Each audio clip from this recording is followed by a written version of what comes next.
မျိုးသမီးနှစ်ဦးသည်အမိုက်ပုံးပေါ်ရှိကွဲနေသောခွက်တစ်ခုကိုထိန်းချုပ်ရန်သူတို့၏စွမ်းအားများကိုအစွမ်းကုန်အသုံးပြုနေကြသည်သို့သောခွက်ထဲရှိဝိညာဉ်၏တုံ့ပြန်မှုကြောင့်သူတို့နှစ်ဦးလွင့်စင်သွားကြသည်ထိုအချိန်တွင်အမိုက်ကောက်သည့်လူငယ်လေးတစ်ဦးရောက်လာသည်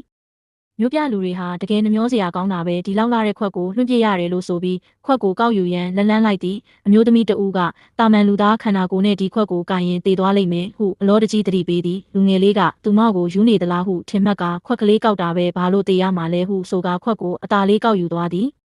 မျိုးသမီးနှစ်ဦးမှာအံ့အားသင့်သွားပြီးသူကလက်တစ်ဖက်တည်းနဲ့နတ်ဖျားအစင်ရတနာကိုတိမ့်ပိုက်လိုက်တာပဲသူဟာလူစွမ်းကောင်းတစ်ယောက်ဖြစ်ရမယ်နောက်ကလိုက်ကြည့်ရအောင်ဟုပြောကနောက်ကလိုက်သွားကြသည်အမျိုးသမီးနှစ်ဦးသည်လူငယ်လေး၏အိမ်သို့ရောက်လာပြီးအကို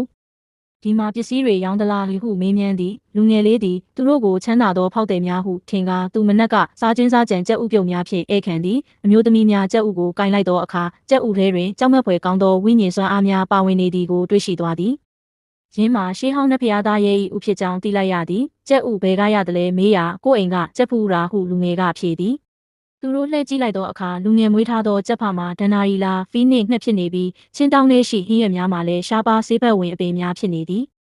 ကြက်ဥကိုတလုတ်စားလိုက်ရုံဖြင့်မျိုးသမီးနှစ်ဦး၏ကျင့်စဉ်အဆင့်မှာမြေကဘာအဆင့်သို့ရုတ်တရက်တိုးတက်သွားသည်စွမ်းအားများအလွန်ပြင်းထန်သဖြင့်သူတို့မထိန်ချုပ်နိုင်ဘဲနာကျင်နေကြသည်လူငယ်ကတော့သူတို့အစားမြန်လို့နေနေသည်ဟုထင်ကားရေတိုက်ရန်ပြင်ဆင်သည်ရေလေးတောက်လိုက်ကြပါဦးနင်သွားတာမဟုတ်လားဟုဆိုကာရေတိုက်သည်ရေတောက်လိုက်သောအခါခွက်ထဲရှိရေမှနှင်းခဲရေစင်ဖြစ်နေပြီးသူတို့ကိုယ်တွင်ရှိတောင်းကျမ်းနေသောစွမ်းအားများကိုချက်ချင်းငြိမ်သက်သွားစေသည်လူငယ်လေးသည်တကယ်ကိုလူစွမ်းကောင်းကြီးဖြစ်ကြောင်းသူတို့ပုံမယုံကြည်သွားပြီးကျေးဇူးတင်ပါတယ်စီနီယာကြီးဟုဦးညွတ်နှုတ်ဆက်ကြသည်လူငယ်မှာကြောင်သွားပြီးကျွန်တော်ကအမိုက်ကောက်တဲ့သူပါဟုဆိုကာဆိုင်းဘုတ်ကိုညွှန်ပြသည်ထို့နောက်သူတို့ကိုရန်သူကလွတ်လိုက်သည်ဟုထင်သွားသည်အမျိုးသမီးများကမဟုတ်ပါဘူးကျမတို့ကတက်တန်ရောင်ဖန်ခွက်ကိုလာရှာတာပါဟုရှင်းပြသည်လူငယ်ကခွက်ရှာတာဆိုရင်တော့ဟိုစင်ပေါ်မှာသွားရှာကြဟုပြောလိုက်သည်စင်ပေါ်တွင်တက်တန်ရောင်ဖန်ခွက်သာမကနှစ်ပေါင်းတောင်းချီတက်တန်းရှိသောကြောက်တုံးများနှင့်အဖိုးတန်ရတနာများစွာရှိနေသည်ကိုတွေ့ရသည်စီနီယာကြီး